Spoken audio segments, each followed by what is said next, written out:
আসসালামু আলাইকুম। যারা এবিসি লাইসেন্স করবেন তাদের কিন্তু আবেদনের সময় এই চালান ফর্মটা অবশ্যই লাগবে। তো এই চালান ফর্ম কীভাবে পূরণ করবেন সেটা হচ্ছে আজকের এই ভিডিওতে আপনাদের সাথে দেখিয়ে দিচ্ছি। তো এই যে চালান ফর্মটা রয়েছে এটা কিন্তু আপনারা অনলাইন থেকে ডাউনলোড করে নিতে পারবেন।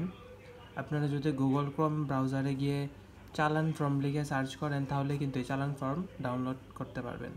তো চালান ফর্ম ডাউনলোড করার সময় আপনাদের কিন্তু 3টা কপি ডাউনলোড করতে হবে, মানে এই কপিটাই আপনারা 3টা প্রিন্ট করে নেবেন। এখানে দেখতে পাচ্ছেন 3টা কপির জায়গা দেওয়া রয়েছে, আপনি 3টা কপি ডাউনলোড করবেন। 3টা কপি ডাউনলোড করে সবগুলো কপি কিন্তু আপনাদেরকে নিজ হাতে পূরণ করে নিতে হবে। তো এখানে চালান নংয়ের যে জায়গাটা রয়েছে সেই চালান নংয়ের জায়গায় কিন্তু আপনারা কিচ্ছু লিখবেন না, তারিখের জায়গাটা লিখে নেবেন নিজেরাই। যে তারিখে আপনারা জমা দিবেন সেই তারিখে আপনারা এখানে লিখে নেবেন। আর এরপরে এখানে দেখতে পাচ্ছেন বাংলাদেশ আর সোনালী ব্যাংকের জায়গা অপশন দেওয়া রয়েছে। আপনারা যদি বাংলাদেশ ব্যাংকের মাধ্যমে যদি চালান জমা দেন তাহলে বাংলাদেশ ব্যাংকের নাম লিখবেন, মানে টিক দিবেন। আর যদি সোনালী ব্যাংকে জমা দেন তাহলে সোনালী ব্যাংকে টিক দিবেন। এরপরে আপনারা যেই জেলায় থাকবেন সেই জেলার নাম কিন্তু এখানে লিখে দিবেন। আমি ময়মনসিংহ জেলা থেকে এই চালান ফর্মটা পূরণ করেছি, এই জন্য ময়মনসিংহ দিয়ে নিয়েছি। আর এখানে জেলার যে আপনাদের ব্রাঞ্চ থাকবে, মানে শাখা থাকবে, সেই শাখার নাম লিখে দিবেন। আমি প্রথমে আমাদের এখানে 2টা ব্রাঞ্চ রয়েছে, একটা হচ্ছে বাণিজ্যিক ব্রাঞ্চ আর একটা হচ্ছে কর্পোরেট ব্রাঞ্চ। তো এখন আমি যেদিন চালান জমা দিতে গিয়েছিলাম সেদিন আমি এখানে বাণিজ্যিক ব্রাঞ্চে গিয়েছিলাম, মানে বাণিজ্যিক শাখা যেটা রয়েছে সেখানে গিয়েছিলাম, কিন্তু সেখানে যাওয়ার পরে দেখলাম যে সেই শাখাতে এই চালান ফর্মটা নিচ্ছে না। এরপর কিন্তু আমি কর্পোরেট শাখায় যাই, ওইখানে যে কর্মকর্তা রয়েছিলেন তিনি নিজেই কিন্তু এখানে এটা লাল কালি দিয়ে কেটে এখানে কর্পোরেট শাখা লিখে দিয়েছিল। তো যাই হোক, আপনারা এই বিষয়টা একটু খেয়াল করবেন যে আপনাদের যদি এরকম কোনো শাখায় যান যেখানে আর কি চালানটা জমা নেওয়া হয় না, তাহলে কিন্তু আবার আপনাদেরও কাটাকাটি করতে হবে, যদিও কাটাকাটি করলে কোনো সমস্যা নাই। আর এখানে মোস্ট ইম্পর্টেন্ট একটা জিনিস হচ্ছে যে এই কোডটা কিন্তু সার্কুলার থেকে আমি নিয়েছিলাম, সার্কুলারেও এই কোডটা পেয়ে যাবেন। আপনারা কিন্তু হুবহু এখানে যে কোডটা দেখতে পাচ্ছেন এই কোডটাই কিন্তু লিখতে হবে। এটা হচ্ছে ইলেকট্রিশিয়ান লাইসেন্সিং বোর্ডের যে চালান কোড রয়েছে সেই কোডটাই হচ্ছে এটা। এরপরে এখানে যে দেখতে পাচ্ছেন নাম ঠিকানার জায়গা, যাহার মারফত প্রদত্ত হইল তাহার নাম ও ঠিকানা, এখানে আপনারা শুধু নিজ লিখে দিবেন, আর কিচ্ছু লিখতে হবে না, শুধু নিজ লিখে দিবেন। এরপরে আপনার এখানে আপনার নিজের নাম লিখবেন, বাবার নাম লিখবেন, মায়ের নাম লিখবেন, আর আপনি যেখানে থাকেন সেই জায়গাটার নাম লিখে দিবেন। আর এরপরে এখানে কী বাবদ জমা দেওয়া হইলো তাহার বিবরণ, এই জায়গায় আপনি যদি এবিসি লাইসেন্সের জন্য মানে সবগুলোর জন্য আবেদন করেন তাহলে এবিসি লাইসেন্স বা এবিসি শ্রেণীর ইলেকট্রিশিয়ান লাইসেন্সের আবেদন অথবা ক খ গ শ্রেণীর ইলেকট্রিশিয়ান লাইসেন্সের জন্য আবেদন, আপনি যে কোনো কিছু একটা লিখতে পারেন। এখানে আমি গ শ্রেণীর জন্য আবেদন করেছিলাম তাই গ লিখেছি।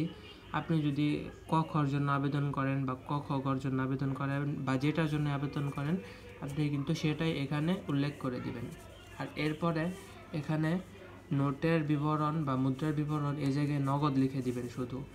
আর এরপর হচ্ছে টাকার যে ঘরটা রয়েছে সেখানে আপনারা কিন্তু অবশ্যই জানেন যে এক একটা শ্রেণীর পরীক্ষার জন্য এক এক ধরনের মানে এক এক অ্যামাউন্টের টাকা জমা দিতে হবে। আমি সি গ্রুপের জন্য মানে সি শ্রেণীর জন্য আবেদন করেছিলাম, তো সেখানে কিন্তু মাত্র 90 টাকার প্রয়োজন হয়েছিল, এটা কিন্তু সার্কুলার থেকে পেয়েছি। আপনি যে আবেদন করবেন ওইখানে যত টাকা চাইবে আপনার আবেদনের জন্য চালানের জন্য, আপনার আবেদনের চালানের জন্য যত টাকা চাইবে আপনি কিন্তু এখানে ঠিক তত টাকাই লিখে দিবেন। তো এই বিষয়টা কিন্তু অবশ্যই একটু খেয়াল করে বিষয়টা আপনারা লিখবেন। আর এরপরে আপনার টাকাটা কোথায় মানে চালানটা কোথায় পাঠাতে যাচ্ছেন সেই জায়গাটা লিখবেন। এখানে আপনি জাস্ট বিদ্যুৎ জ্বালানি ও খনিজ সম্পদ মন্ত্রণালয় লিখে দিলেই হবে, আর কিচ্ছু লিখতে হবে না। তারপর এখানেও কিন্তু মোটের জায়গায় শুধু 90 লিখে দিবেন। আর এখানে যে কোথায় লেখা এই জায়গাটা আছে সেখানে কিন্তু মানে যত টাকা আপনি দিবেন ঠিক তত টাকা এখানে লিখে দেবেন। এরপর আর কিচ্ছু করতে হবে না, আপনি জাস্ট আপনার ওই ব্যাংকে চলে যাবেন, সেখানেই কিন্তু বাকি কাজটুকু এই সিলের কাজটুকু তারাই করে দিবে। আর আপনি কিন্তু অবশ্যই এরকম 3টা কাগজ নিয়ে যাবেন, কিন্তু আপনাকে ওইখান থেকে 3টা কাগজ রিসিভ করে এই একটা কাগজ দিয়ে দিবে, বাকি 2টা কিন্তু তারা তাদের নিজেদের কাছে রেখে দেবে। তো এই মেথডটা ফলো করলে কিন্তু আপনাদের চালানটা কমপ্লিট হয়ে যাবে।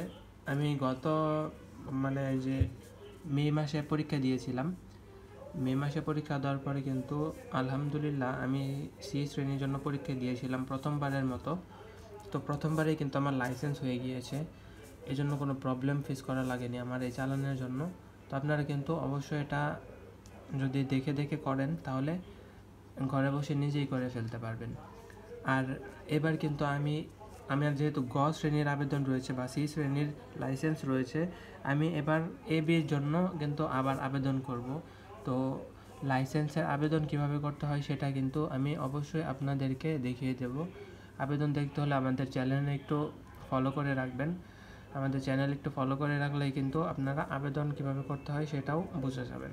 তো আজকের ভিডিও পর্যন্তই। আসসালামু আলাইকুম।